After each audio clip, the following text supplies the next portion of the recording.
করে যে নিজের গুমের শিকার ভুক্তভোগী, যে প্রধানমন্ত্রী নিজের টর্চারের শিকার, তারা কেমন করে এই আইন বাতিলের পরামর্শ দেয়? মাননীয় স্পিকার,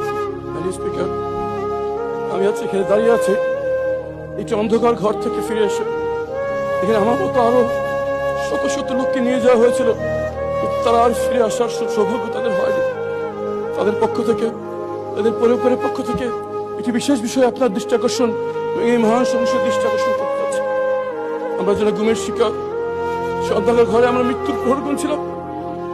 আমরা বলে দিয়েছিলাম এই অন্ধকার ঘরে আমাদের মৃত্যু হচ্ছে, হয় তারা আমাদেরকে হত্যা করবে, এখানে আমাদের মৃত্যু হবে। কথা বলার কেউ ছিল না আমাদের।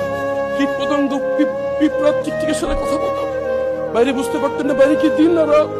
মনে হতো জীবন্ত কবর দিয়ে দেওয়া হচ্ছে, মনে হতো যে মৃত্যুর থেকে হাজার গুণ ভালো। মনে করতাম যে আজকে রাতে হয়তো হত্যা করা হবে। এভাবে মৃত্যুর প্রহর যখন গুনছিলাম, একদিন